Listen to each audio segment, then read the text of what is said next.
Hello and welcome to PRATHAM Test Prep. My name is Ashish Bhargav and here we have with another episode of Daily News Analysis. तो कैसे हैं आप सब? I hope that you guys are doing well. आप सारे अच्छे होंगे. So before we start, I just want to know, am I audible? Am I visible to each and everyone? Am I audible and visible to everyone?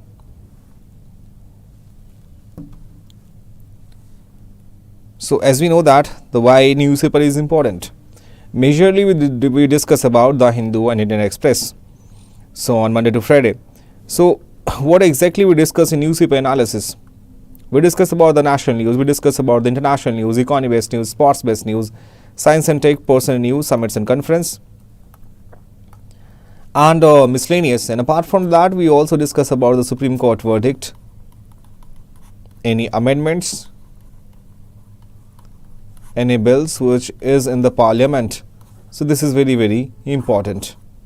So as we know that being a law aspirants, you should know about what kind of things is going on in the Supreme Court and क्या verdicts है, क्या amendments है, कोई bill है जिसको पास किया. अभी आपने देखा होगा जो भारतीय न्याय संहिता है उसमें चेंजेस किए गए जिसके वजह से जो हमारे ट्रक चलाने वाले ड्राइवर्स उन्होंने प्रोटेस्ट करना स्टार्ट किया. तो कोई बिल की प्रोसीजर क्या होती है, this is very important to know. और आपके सामने here is quote of the day. Nobody can go back and start a new beginning, but anyone can start today and make a new ending.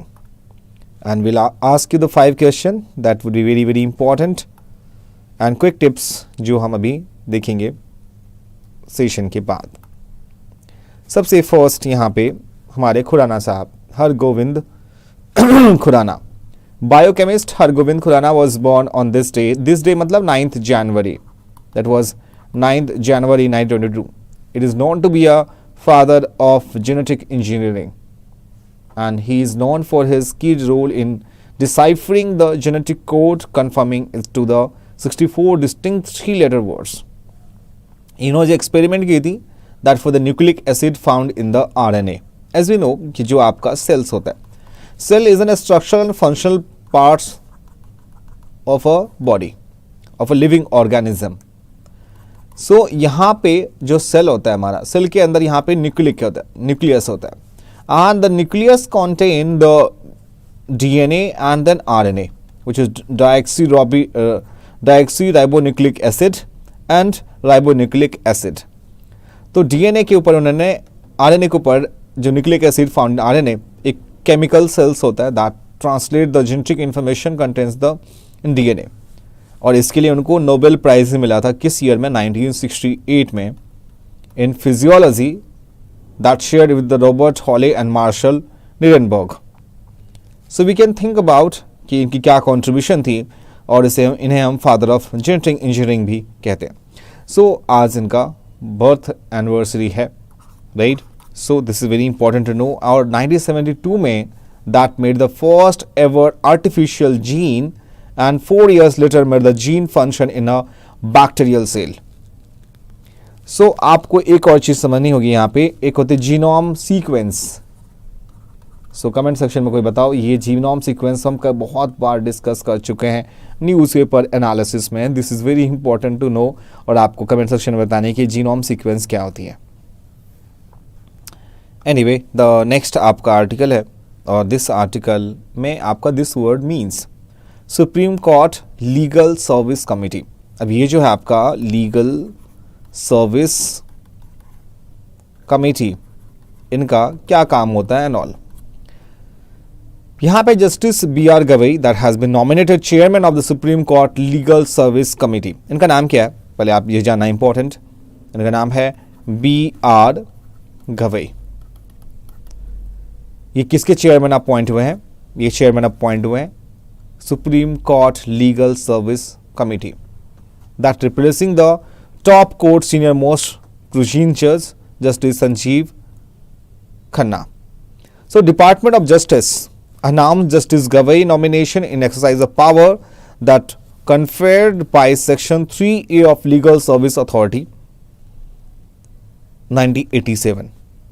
So यहाँ पे जो NALSA था अपना, NALSA क्या होता है my friends? National Legal Service Authority, that is National legal service authority with NALSA. So ये SLSC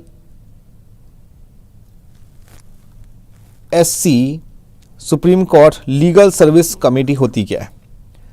my friends, supreme court की जो लीगल सर्विस कमेटी होती है, इसको कॉन्स्टिट्यूट किया गया था to provide free and competent legal services to weaker section of the society, right.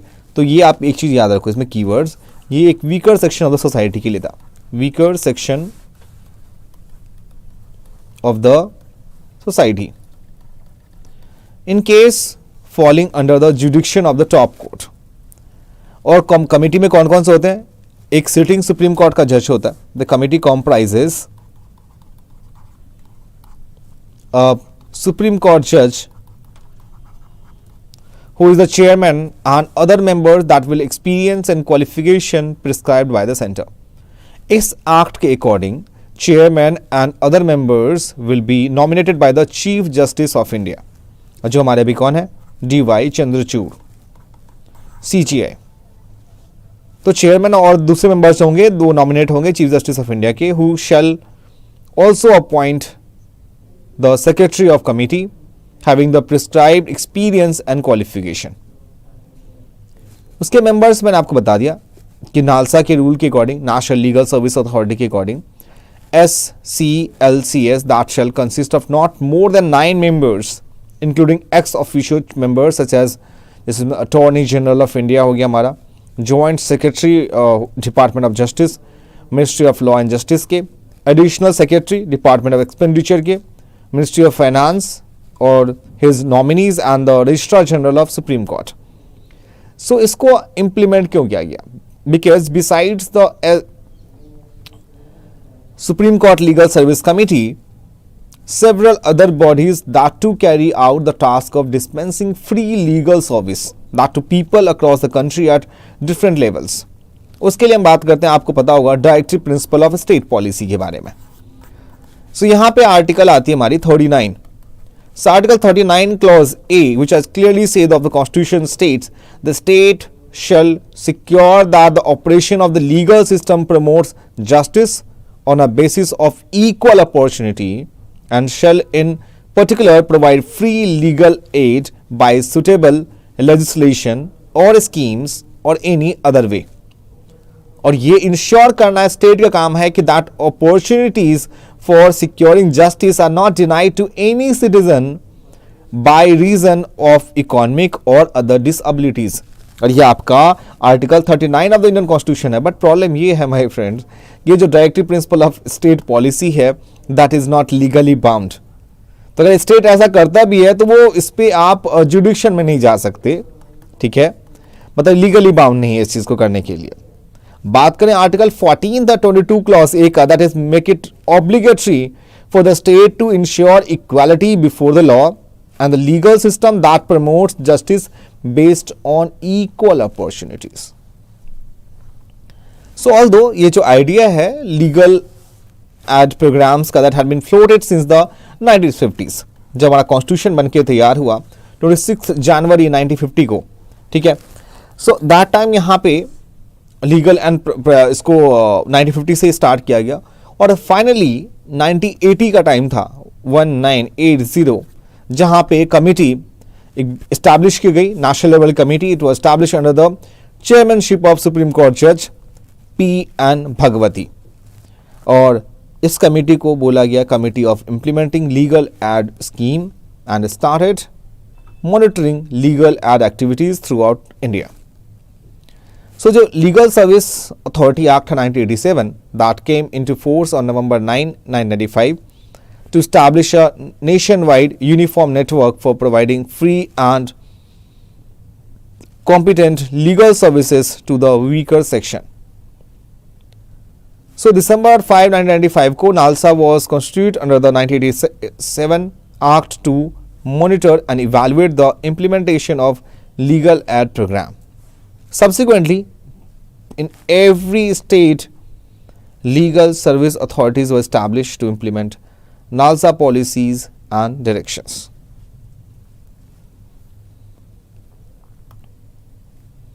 अभी यहाँ पे ड्रग वॉर, सेकेंड आर्टिकल क्या कहता है आपको, एंटी माइक्रोबियल रेसिस्टेंस के बारे में, is a health issue that will negate advance in medicine, so prevention is better than cure, ये आपने बहुत टाइम से सुना होगा, but taking this adage to the extreme in the practice of medicine might obnubilate the very purpose of treating patient to recovery and even turn out to be a counterproductive.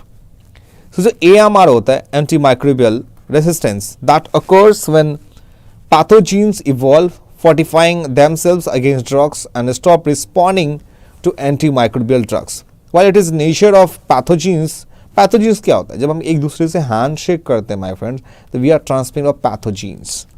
सो मैं आपको example दे रहा हूँ बस ये. So nature of pathogens to involve this ever increasing crisis is constantly being exacerbated by unsound medical and animal husbandry practice. यहाँ पे WHO जो है, world health organisation, estimates the bacterial AMR was directly responsible for 1.27 million global deaths in 2019. Right? So AMR है, that is inavailable, the multiple gains that modern medicine has achieved over years. जो infectious disease होती है उसके लिए भी है, और उसका मेन रीज़न क्या है. देखो AMR डेवलप कैसे होती है बॉडी में. For example someone is suffering from the fever और आपको किसी और चीज़ की मेडिसिन दी गई, ऑब्वियस दैट कि वहाँ पे AMR यूज़ की जाती है. एंड पेशेंट जो होते हैं that are too impatient with the medical process expecting immediate relief to the suffering disease. So medical science that offers no magical remedy, ultimately it is the agency with the have to both establish system and strictly regulate the use of AMR, antimicrobial resistance. Now ये case Bilkis Bano case, my friend, इसमें अगर आप जानने की कोशिश करें Bilkis Bano case को, तो ये केस स्टडी क्या है. बिल्किस बानो केस होता है the time of Gujarat riots के टाइम की बात है, 2002 में हुए थे गुजरात रॉयट्स. वहाँ पे एक लेडी थी बिल्किस बानो, इनके हस्बैंड को मारा गया, इनके साथ गैंग रेप हुआ. उसके बाद ये फिर सुप्रीम कोर्ट, अपने गुजरात हाई कोर्ट पहुँचती है, फिर सुप्रीम कोर्ट पहुँचती है. तो सुप्रीम कोर्ट ने ओवर रूल्स किया गुजरात गवर्नमेंट के डिसीजन को. उन्होंने जो 11 कन्विक्ट्स थे उसको इम्प्रिजन किया इन 2 वीक्स में. तो कहानी ये होती है कि जब ये अभी रिसेंटली, मतलब ऑलमोस्ट ईयर बिफोर, यहाँ पे जो इनके विक्टिम्स थे उनको गुजरात गवर्नमेंट ने वो छोड़ दिया जो जेल में बंद थे. So they were sentenced to life for gang rape for Bilkis Bano and murder of 7 for her family members during 2002 Gujarat riots. Supreme court में इसमें क्या प्लेइंग थी. Supreme court hold the state of Gujarat was not competent to pass the remission order. Remission की authority होती है इनके पास, ये remission की अथॉरिटी हमारे पास प्रेसिडेंट के पास भी होती है.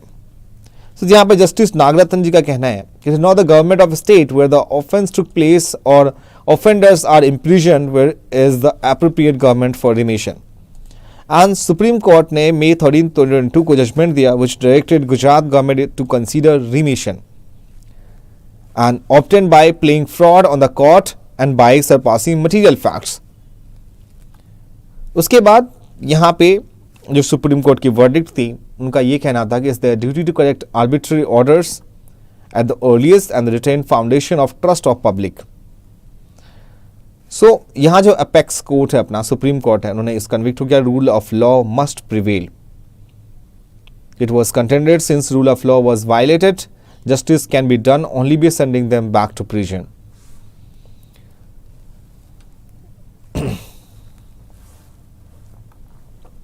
अब हम बात करते हैं इंडिया में जितने भी इंडिया की रैंकिंग क्या थी इन सारे इंडेक्सेस में. So India standing on global indices. Global gender gap report में हमारी इंडिया की रैंक थी 127 out of 146. Global hunger index में 111 out of 125. World press freedom index में 161 आउट ऑफ 180. हैप्पीनेस इंडेक्स में 126. देखो इसको लर्न कैसे करना है. जेंडर गैप में 27, इसमें 26. हैंडली पासपोर्ट इंडेक्स ये क्वार्टरली रिलीज होती है, तो इसको आप छोड़ दो. ये फ्रिक्वेंटली चेंज होती रहती है। ग्लोबल लाइवेबिलिटी उसमें 141 out of 172। Electoral democracy index ये थी हमारी 108 आउट ऑफ 202 कंट्रीज। बट एक चीज़ यहाँ पे will stand to know, India has world highest child wasting rate in 18.7%। Child wasting का मतलब क्या होता है? That measured like based on childrens wait.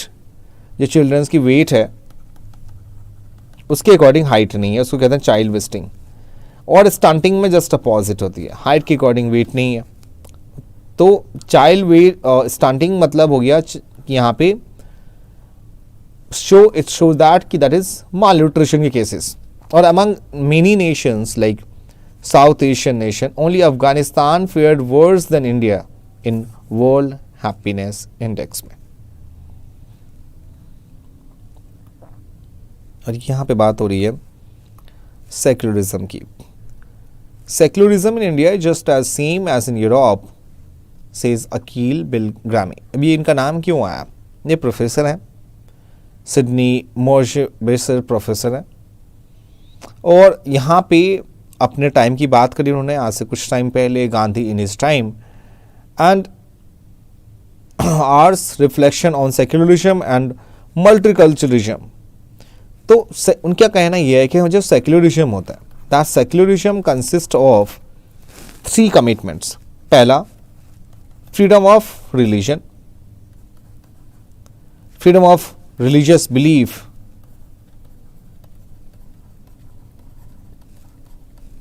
and practice.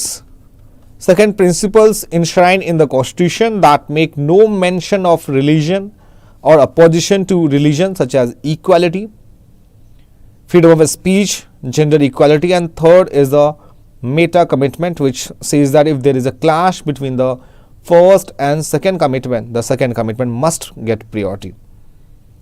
हमारे कॉन्स्टिट्यूशन में 42nd अमेंडमेंट एक्ट हुई थी। 42nd amendment act 1976, where the word secular was enshrined, and the word secularization is a social process of loss of belief in religious doctrines, ceasing to carry out standards, rituals, changing diet, and so on so forth.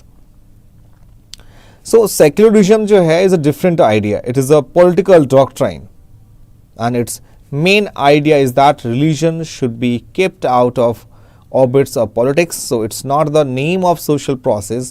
It had nothing to do with the religious practices. It's got to do with the keeping religious practice out of direct influence on politics.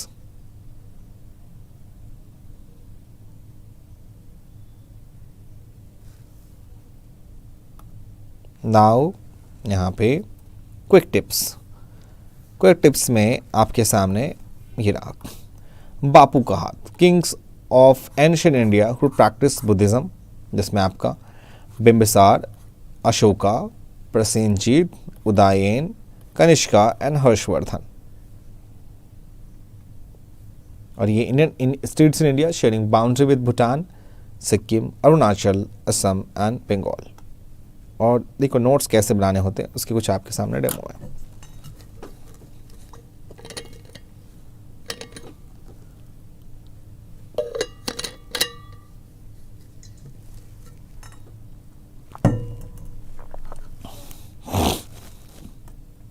So very first thing, ये आपका important articles of the constitution है।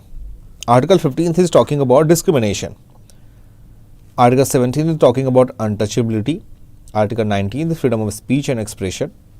Article 124 is talking about establishment of Supreme Court, and Article 214 is talking about High Court.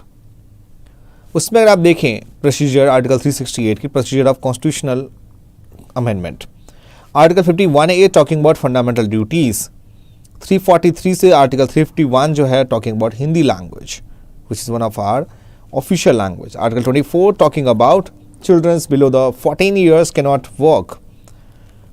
और emergency जो है my friends वो 3 type की है, national, state और financial emergency.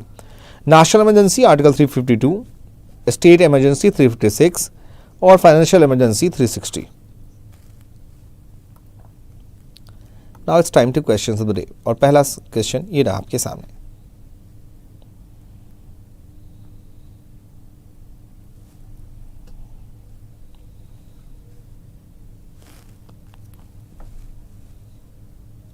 India is the 5th ranked producer of iron ore in the world. India is second largest producer of steel in the world after China. Find out करनी है आपको the correct statement. देखो इसका answer B है, यानी कि second statement correct है। Second is the correct one. क्यों? देखो आयरन ओर जो होता है, आयरन के ओर्स कौन सा होता है? जैसे आपका बॉक्साइड होता है एल्यूमिनियम, आयरन का होता है haematite. Haematite. So iron ore refers to rocks and minerals from which metallic iron can be extracted economically. So it typically contains iron oxide, and the primary type includes hematite, magnetite and teknotite. Status that we can see, India is self-sufficient in iron ore production. It contributes 7% to global production.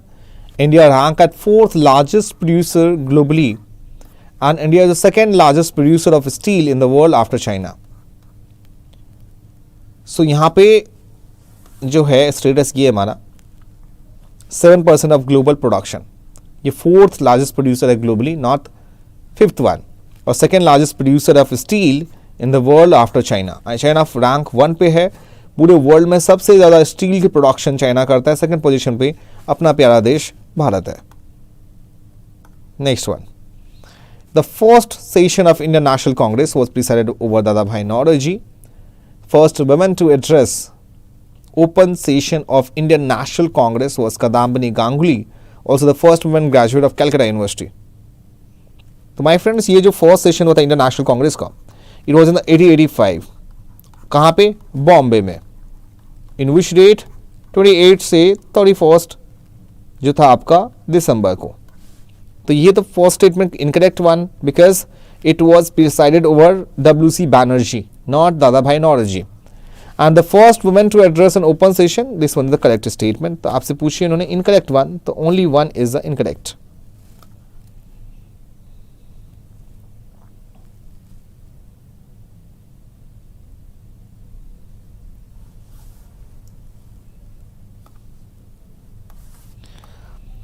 What statement accurately describe the difference between broadband and broadcast? अब ये news में बहुत बारी थी कि जब वहाँ पे टेलीकॉम बिल को पास करने की बात की जा रही थी, जिसमें कि OTT प्लेटफॉर्म्स जैसे ओवर द टॉप प्लेटफॉर्म्स कहते हैं ऑल। अब चाहिए 4 स्टेटमेंट को देखो and find out the difference of broadband and broadcast में क्या डिफरेंस है। देखो सो इससे बी आंसर था, Indian telecom operators have urged the government to auction spectrum to direct to mobile technology service. देखो ब्रॉडबैंड का मतलब क्या होता है?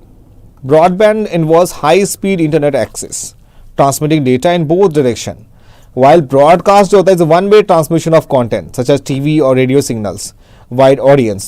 So broadband जो है interactive है, while broadcast is typically unidirectional. ठीक है, that's the difference of broadband और broadcast. After liberalization, India has undergone a structural change in its economy. In this context, which of the following statements best describe structural change? Obvious change in contribution in different sector of economy. C is the right answer. So structural change का मतलब होता है like represents the fundamental change that occurring in the basic features of the economy over a long period, and a structural change which means that refers to a long term and persistent shift in the sectoral composition of the economic system. So structure of an economy refers to fundamental features of the economy like the size of primary, secondary, tertiary sector in terms of their contribution to GDP and employment. And here we reach the last questions, green cover index that is published by, wherever the index is there, मैंने आपसे index discussion भी की थी अभी just, make sure who published,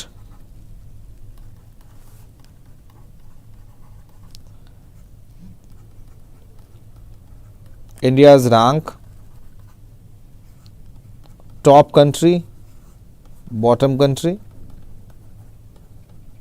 etc. तो if any additional information that you should know, that need to make a short mind maps. ठीक है, अब बताओ ग्रीन कवर इंडेक्स, और ये रिलीज करता है हमारा डी ऑप्शन, किसमें से कोई भी नहीं. National highway authority of India that sign a 3-year memorandum of understanding with the National Remote Sensing Center as a part of Indian Space Research Organization. So the collaboration aims to develop and report a green cover index for India's extensive national highway network. Our green highway policy initiated in 2015 that prioritizes greening highway corridors and currently monitoring release on field visit. तो ये हमारा NHAI की initiative है. So this is all about the session, dear students, and if you have any questions regarding this, please let me know in the comment section. Make sure if you are new in the channel, please subscribe our channel and do not forget to press the bell icon so you will get the notification of all our Pratham Test Prep mentors. Stay tuned. आपको ये session कैसा लगा please हमें ज़रूर बताएं comment section में, and please share this beautiful session to each and everyone, and make sure if you have any questions regarding this please let me know in the comment section. Stay tuned. Thank you so much for joining with us, and we'll meet you tomorrow for the same. Till then, bye bye and take care. अपना ख्याल रखें.